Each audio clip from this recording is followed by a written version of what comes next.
Hey guys, it's Purveyor. Welcome back to another video. In today's video, we're going to be talking about legendary scrip in Fallout 76. Pretty much what is legendary scrip, how you can get legendary scrip, and all of the in-game mechanics as of now regarding legendary scrip.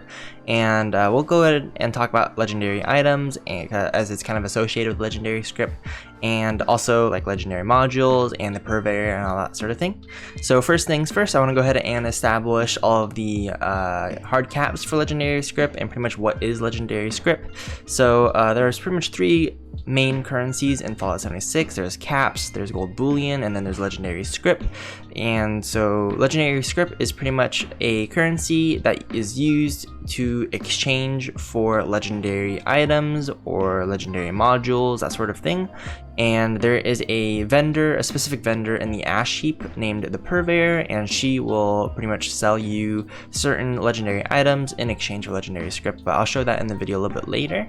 I just want to mention that there is a maximum of 1,000 scrip per player, so per player's character. So each character can only hold 1,000 scrip at a time, and then otherwise you should have to spend it.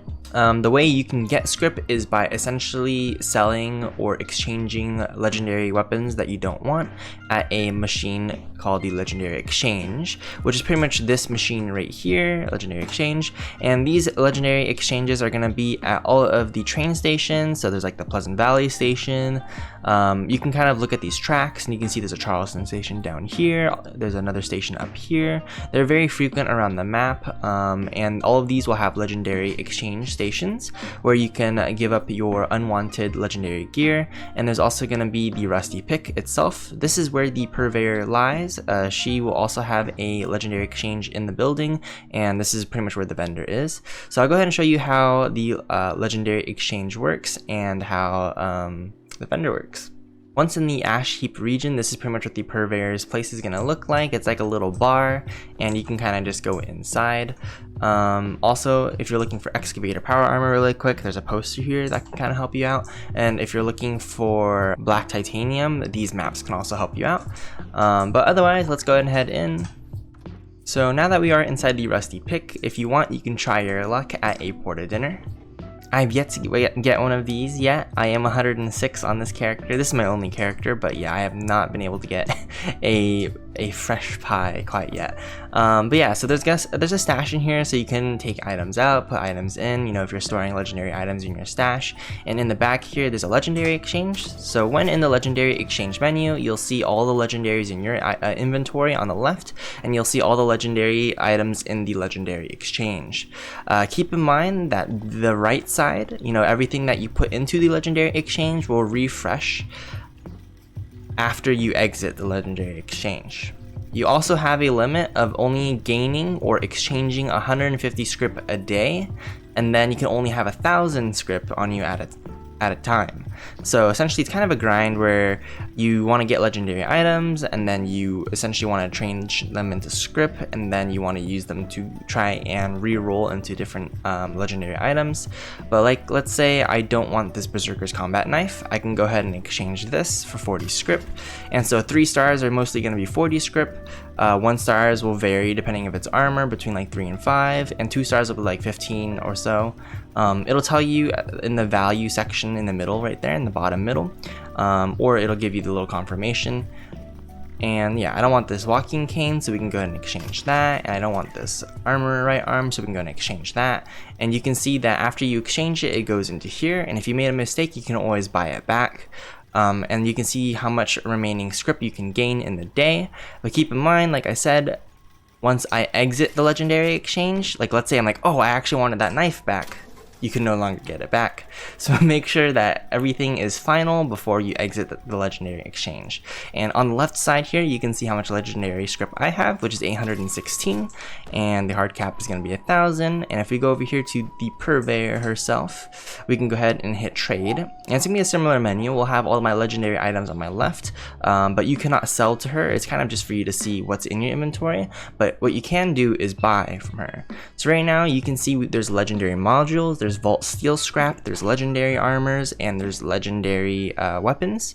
And you can see all of the pricing here. I highly recommend saving a legendary scrip when there's either a Purveyor sale, but if you do hit the 1000 cap, and once you hit the cap, it'll give you a pop-up when you're exchanging, like telling you, if you exchange this, you're not going to get all the scrip because you're max scrip. So make sure you're not just spamming, or make sure to keep an eye on how much scrip you have, because if you hit yes, you will lose scrip. So yeah, I honestly recommend waiting and like saving your scrip at 1000 and then spending it when you have 1000.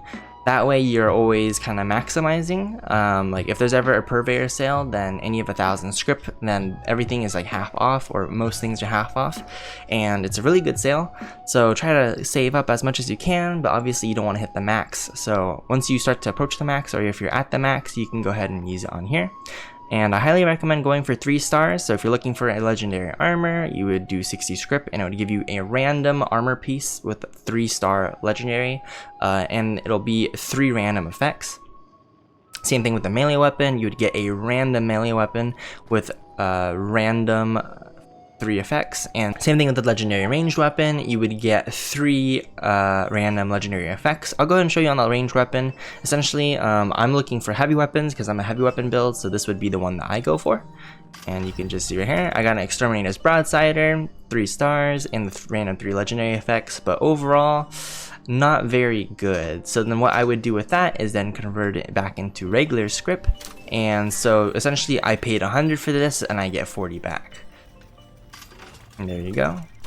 I just want to go ahead and explain what the rest of these 2 are. Yeah, Vault Steel Scrap is used to craft certain equipment in the game, and legendary modules pretty much craft legendary guns or legendary armor. It'll take 2 of these legendary modules to craft a legendary weapon, and I believe 1 legendary module to craft 1 piece of legendary armor. The armors are Solar Armor, Thorn Armor, Secret Service Armor, and Strangler Heart Power Armor. Actually, I'm not sure about the Power Armor one. I don't think Power Armor one can be legendary. But for weapons, you have the Plasma Caster, the Gauntlet, you have Gauss Minigun, Gauss Pistol, Gauss Shotgun, and Cattle Prod. Those are some examples, and those are pretty much supposed to be really strong weapons that you unlock by getting by buying the plans with gold bullion, and then you can only get those legendary variants by crafting them with legendary modules. They won't be in any of these Purveyor pools, so you're not going to be getting like a Gauss minigun from the legendary ranged weapon. You'd have to save up and grind the gold bullion, and then you'd have to grind the reputation with the raiders, and then you would unlock the ability to buy the Gauss minigun plan from the raiders with gold bullion. And then once you do that, you can learn the plan, buy the plan, learn the plan, buy legendary modules, and then you'd have to grind and spam craft the Gauss minigun until you get a roll that you like. And when you craft it, there's a chance you'll get a 1-star, there's a chance you'll get a 2-star, and there's a chance you'll get a 3-star, and the legendary effects are all random, so it is quite a grind. But those weapons are supposed to be really strong, and the armors are supposed to be really strong as well. If you have any questions regarding gold bullion or anything else, please let me know in the comment section below, and I'll go ahead and link a video to gold bullion. That way, if you guys have any questions about that, you can kind of watch a guide on what gold bullion is, like how to obtain it, that sort of thing. But now I'm going to go ahead and explain how to obtain legendary items. That way we can get more scrip. You can get legendary items pretty common nowadays. You can, by killing a legendary enemy, it'll drop a legendary item for sure, but the rarity or the star of the legendary item varies. So if I kill a 1-star legendary mutant, it will drop a random 1-star legendary. If I kill a 2-star legendary super mutant, it has a chance to drop either a random 1-star legendary or a random 2-star legendary. And if I kill a 3-star legendary super mutant, it has a chance to randomly drop either a 1-star legendary, a 2-star legendary, or a 3-star legendary weapon or armor piece. Killing legendary enemies in the world, they can spawn in different buildings, different locations, they can spawn at events, they can sometimes be the boss of the event. The Scorch Beast Queen is considered a 3-star legendary, and the other boss fight, Earl, is considered a 3-star legendary. And also doing daily ops, I think, is a very good way to obtain legendaries. A lot of the times I get 1 to 2 star legendaries from daily ops. I'm not sure if I've ever gotten a 3-star legendary, but I think you possibly can. Essentially, if you complete daily ops and you earn the rewards, you do get a chance of earning legendary gear, and it's all random. Another method, instead of transferring your unwanted legendaries into Scrip, you can also sell them in a player's vending machine for a certain amount of caps. I'll go ahead and leave a website in the description that can kind of help you get an estimate of how much a legendary may be worth, because to me that was pretty confusing, like how much is this 3-star legendary worth to people. But do keep in mind that certain weapons that you buy with gold bullion, so like the Gauss minigun that I mentioned earlier, let's say you craft a 3-star Gauss minigun, that usually cannot be traded or sold, and just because it has to do with gold bullion, and usually that's gold bullion items are just not sellable or not tradable. And I'll go ahead and see if I can link something in the description that will tell you guys like what vendors sell what weapons, gold bullion plans. That way if you're planning a build and like let's say you want the Gauss pistol or the Gauss shotgun, those are going to be from, I think, the settlers. You just have to get max rep with the settlers, and then you'll unlock the ability to buy the plans. But I'll make sure to try to put all the details in the description. But yeah, that's gonna be pretty much it for this video, guys. If you have any questions, comments, or concerns, please let me know in the comment section below. If I may have missed anything, also let me know. Any positive or negative feedback, also let me know. That way I can improve. But yeah, until next time.